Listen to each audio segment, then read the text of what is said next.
Romantic कहानी। Lucky और राधिका की कहानी बहुत समय पहले की बात है। एक छोटे से गांव में राधिका नाम की लड़की रहती थी। उसके पिताजी एक छोटे किसान हैं और माँ एक गृहिणी है जिनका स्वास्थ्य खराब रहता था। राधिका ही अपनी माँ की देखभाल और खेत में काम करती है। राधिका बहुत सुंदर और दयालु थी। लड़की के पापा सब्जी की खेती करते थे। राधिका की माँ दिल की रोगी थी। राधिका ही उनकी देखरेख करती और खेत पर पापा का हाथ बांटती। एक दिन जब राधिका अपने खेत से सब्जी तोड़ रही तभी उसे एक बहुत मधुर संगीत और गाने की आवाज सुनाई दी। पहले तो राधिका ने ध्यान नहीं दिया, पर जब वह संगीत में मदहोश होने लगी तब उससे रहा नहीं गया। जहां से गाने की आवाज आ रही थी राधिका उसी ओर चल दी। पास जाकर देखा तो एक हट्टा कट्टा लड़का अपनी आंखें बंद करके गिटार बजाते हुए गाना गाए जा रहा है। राधिका उस अनजान लड़के को एकटक होकर देखने लगी। बहुत देर तक राधिका उसको देखती रही और संगीत में खोकर उसके पास आंखें बंद करके बैठ गई। जब लड़के ने गाना बंद किया और आंखें खोली तो देखा एक सुंदर और मासूम सी लड़की उसके सामने बैठी है। लड़के का नाम लकी था।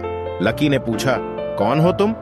राधिका एकदम से चौंक गई और कुछ ना बोल पाई। धीरे धीरे दोनों ने बात करना शुरू किया। राधिका ने लकी के गाने की तारीफ की और लकी ने उसकी सुंदरता की। लकी पड़ोस के ही गांव का लड़का था जिसको संगीत में बहुत रुचि थी, पर घर वालों के कहने पर वह शहर में पढ़ाई करने गया था और नौकरी न मिलने की वजह से गांव वापस आया था। उस दिन दोनों बैठकर घंटों बातें करते रहे और दोस्त बन गए। राधिका को लकी पसंद आ गया और दोनों रोज मिलने लगे। बहुत कम समय में दोनों एक दूसरे के प्यार में पड़ गए। राधिका को अपनी किस्मत में पाकर लकी खुश रहने लगा, पर उसकी यह खुशी ज्यादा दिन की नहीं थी। एक दिन राधिका के पिता ने दोनों को एक साथ पकड़ लिया और लकी को दोबारा उनके गांव में आने से रोक दिया। राधिका ने अपने पिता को समझाने की कोशिश की, पर उसके पिता एक गाने वाले के सख्त खिलाफ थे। जब राधिका की मां को यह पता चला तो उनकी तबीयत और बिगड़ गई। इस बात से परेशान होकर राधिका ने लकी से फोन पर भी बात करना बंद कर दिया। लकी ने मायूस होकर गांव को छोड़ दिया। देखते देखते समय गुजरता गया और राधिका की शादी की बात चलने लगी, पर राधिका अब तक लकी को भूल नहीं पाई थी। उसको लकी का वह वादा याद आता जो उससे करके गया था, चाहे कितना भी वक्त लग जाइए, मैं एक दिन कामयाब होकर तुम्हें लेने जरूर आऊंगा। मैं मरते दम तक बस तुमसे ही प्यार करूंगा, तुम मेरा इंतजार जरूर करना। कभी कभी राधिका को लगता है कि लकी उसको भूल गया है और कभी कभी लगता वह जल्दी ही वापस आ जाएगा। न जाने कितनी बेचैनी और दर्द में राधिका जी रही थी।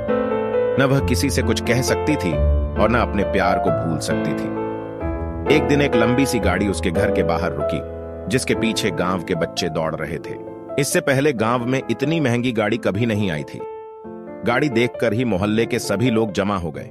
आराम से घर के गेट खोलते हुए जैसे ही लकी अंदर पहुंचा, राधिका ने देखते ही उसे दौड़कर गले लगा लिया।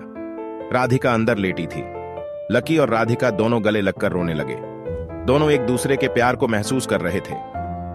दोनों के मन से सारी शंकाएं दूर हो गई और दोनों का प्यार वक्त के साथ बढ़ता गया। राधिका के पापा से लकी ने उसका हाथ मांगा और राधिका की मां का इलाज बड़े शहर में करने का वादा किया। लकी शहर में बड़ा गाने वाला बन गया था। उसके गाने टीवी पर आने लगे थे।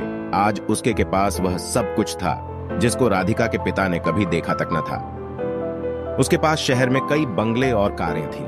राधिका के पिता इस बार लकी को मना नहीं कर पाए और दोनों के प्यार को देखकर झुक गए और दोनों की शादी धूमधाम से करा दी। राधिका और लकी ने अपना पूरा जीवन खुशी खुशी बिताया और जब वह शहर से बोर हो जाते तब वह उसी खेत के पास आते जहां वह पहली बार मिले थे। लकी गाना गाता और राधिका उसकी बाहों में संगीत का आनंद लेती। दोनों ने धरती पर ही स्वर्ग का आनंद लिया।